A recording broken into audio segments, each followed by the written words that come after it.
ഇതിപ്പോ കുറെ നേരമല്ലോ തുടങ്ങിയിട്ട്. ഞാൻ ചോദിക്കുന്നില്ലാണോ കുറ്റം? പാതിരയ്ക്ക് കടയിൽ നിന്ന് വിളിച്ചോണ്ട് വന്നിട്ട് നേരം വെളുത്താലും വിടില്ലെന്ന് വെച്ചാ നിങ്ങളൊരുമാതിരി മുതലാളി കളി കളിക്കുകയാണെങ്കിലേ ഞങ്ങൾ തട്ടുകടക്കാർക്കും ചില പിടിപാടൊക്കെ ഉണ്ട്. ഷാജി അത്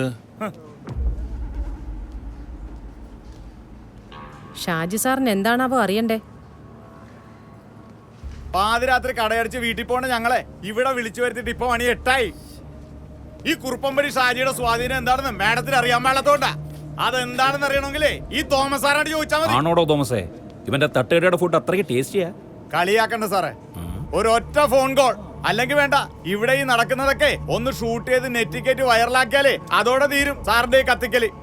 അയ്യോ മാഡം, ഇവന് ഫേസ്ബുക്കിലൊക്കെ ഭയങ്കര പിടിപാടാ.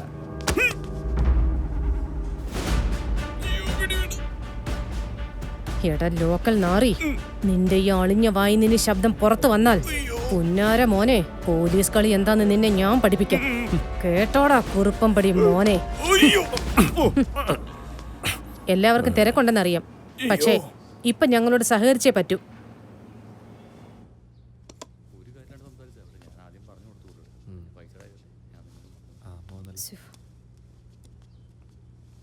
ചേട്ടനെ വിളിച്ചിട്ട് ഫോൺ എടുക്കുന്നില്ലല്ലോ. ചിലപ്പോ ഞാൻ വിളിച്ചാൽ അങ്ങേര് ഫോൺ എടുക്കാറില്ല. മുഹൂർത്തത്തിന് ഇനി അത്രയ്ക്ക് ഇത്ര സമയമുള്ളൂ.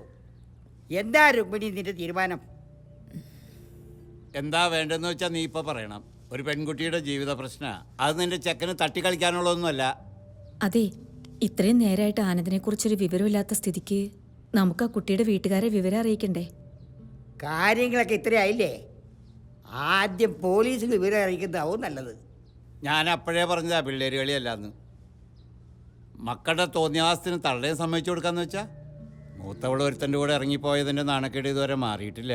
അതിനിടയ്ക്കാ വേറൊന്ന്. അതെ, ഈ മൂത്തോൾ ഒരുത്തൻ്റെ കൂടെ ഇറങ്ങിപ്പോയിട്ടുണ്ടെങ്കിൽ ഈ പറഞ്ഞ ഒരു മാൻ്റെ മുമ്പിലും കൈ നീട്ടാൻ വന്നിട്ടില്ല. അന്തസ്സായിട്ട് തന്നെ ഇപ്പോഴും ജീവിക്കുന്നു. പിന്നെ കുടുംബമഹിമയും കുലീനതയും ഒന്നും എന്നെ കൊണ്ട് പറയിപ്പിക്കരുത്. ഇവിടെ ഒരു പ്രശ്നം ഉണ്ടാക്കാൻ എനിക്ക് താല്പര്യമില്ല. നിങ്ങളിങ്ങനെ അങ്ങോട്ടും ഇങ്ങോട്ടും ബഹളം വെച്ചിട്ട് എന്താ കാര്യം? ഇപ്പൊ വേണ്ടത് ഇതിനൊരു പരിഹാരം കാണുക എന്നുള്ളതാണ്. കാര്യങ്ങൾ കൂടുതൽ വഷളാകുന്നതിന് മുമ്പ് അവരെ നേരിൽ കണ്ട് വിവരം അറിയിക്കുക.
അത് പിന്നെ സർ, കിട്ടിയില്ല അല്ലേ?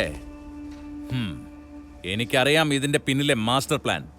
നിന്റെ ഓഫീസ്, നിന്റെ ക്യാബിൻ, നിന്റെ ഫിംഗർ പ്രിന്റ്, പിന്നെ നിന്റെ ഐ സ്കാനറും.